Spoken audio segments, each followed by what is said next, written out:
This is a guy I expect to be probably inside your top 10. And it's getting harder and harder for me to keep him outside of mine because I really don't have a good argument. My number 13, Leonard Fournette, other than I really liked Rachaad White. A lot of the reasons I like Rachaad White are things that you've talked about. One of the best pass catching backs we've seen come out in years. But Brady also, the counter to that is always Brady has the guys he trusts, and that's who he wants on the field. And it seems like that's going to be Leonard Fournette. Well, Leonard Fournette's fat. He's not going to be, Brady's going to be mad at him. He's going to force him out. Well, he's already lost the weight now. And every kind of argument I would probably make to be against Fournette, I really just don't see it being very valid. So I would rather you just kind of go in and rave about why Leonard Fournette's amazing, unless I'm wrong and that's not the guy you're in love with. But I've read your stuff and I'm pretty sure you're absolutely in love with him. Yeah, he's my RB7, and I particularly like contrasting him to Austin Ekeler. Austin Ekeler is RB3 by ADP. Fournette is RB11. And so, like I said, I think Ekeler sees less work. I think he is due for a regression. I think it was like a best ever year for him where everything that could go right did go right. I mean, again, there's a lot of outs. He's amazing. The offense is amazing. But so last year, he finished with the RB3, 21.5 fantasy points per game. Fournette finishes the RB4. But again, Ekeler, 21.5 fantasy points per game. Over Leonard Fournette's last 4 healthy games, he averaged 30.3 fantasy points per game. That's better than Christian McCaffrey's 2019 season. Yeah. 15.5 carries, 8 targets per game. McCaffrey had 8.9 in that season. Over Leonard Fournette's last 6 healthy games, 25.3 fantasy points per game, 7.8 targets per game. Over his last 11 full healthy games, 22.2 fantasy points per game. And again, Austin Ekeler, best ever season, 21.5. Leonard Fournette's last 18 healthy games, 20 fantasy points per game, so only 1.5 off of Ekeler. His last 18.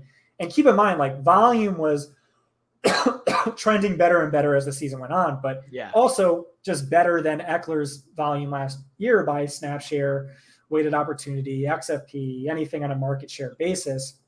And keep in mind, I kept saying last healthy games. I removed one game from that sample. It was the game against the Saints where he got hurt on the second drive of the third quarter. The Buccaneers got shut out.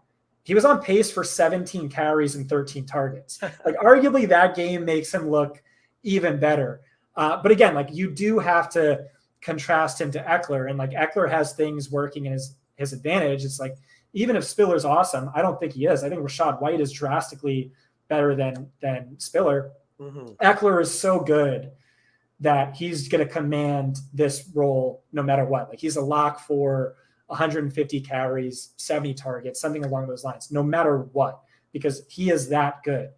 Fournette, you could argue, is far more just merely a product of his environment and role. Mm-hmm. I think he's been amazing with the Buccaneers, but I mean, this is the same guy who the Jaguars couldn't trade for anything. They cut him for cheap, and no one in the NFL really gave a fuck. And then James Robinson just came out on fewer touches and was more productive than he was the previous season.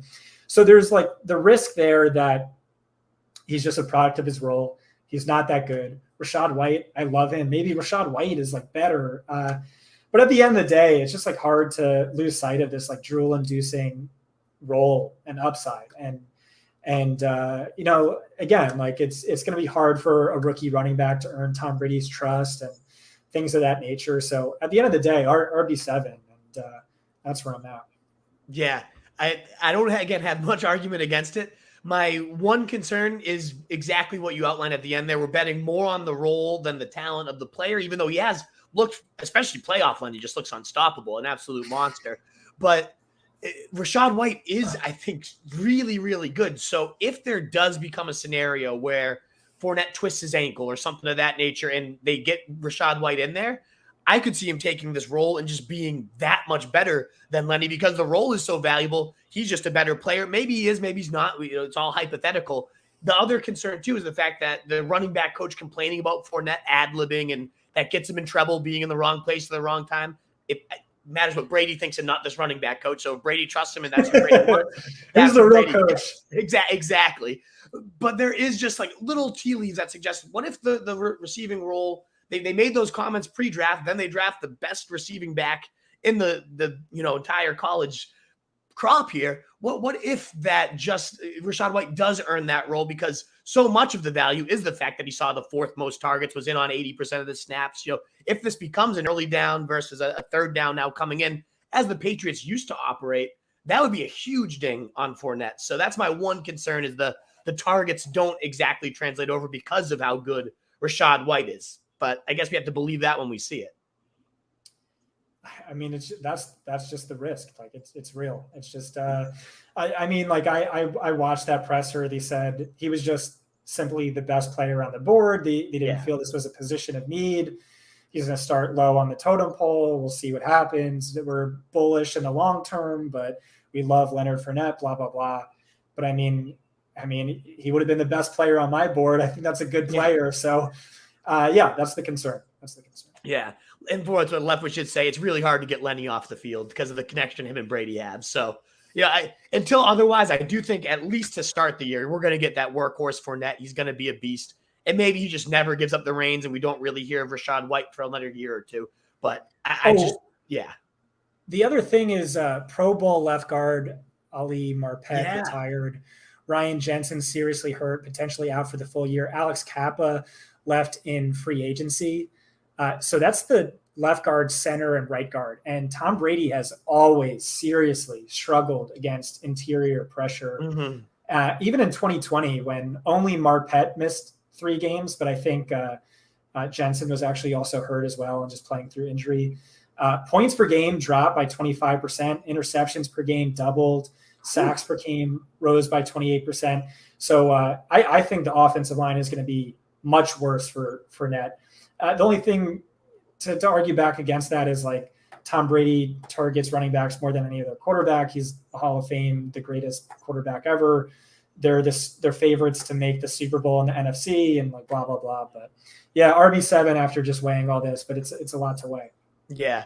And you mentioned too, the reason I would flip-flop those is like Eckler is guaranteed those 80 to 90 targets, whereas I think we got, Fournette, if he gets them, definitely be more valuable because of the early stuff to go with it and the role, the offense, all that. But I just know Eckler's a lock for those highly, highly valuable targets. So that's why I personally I might flip them. Yeah.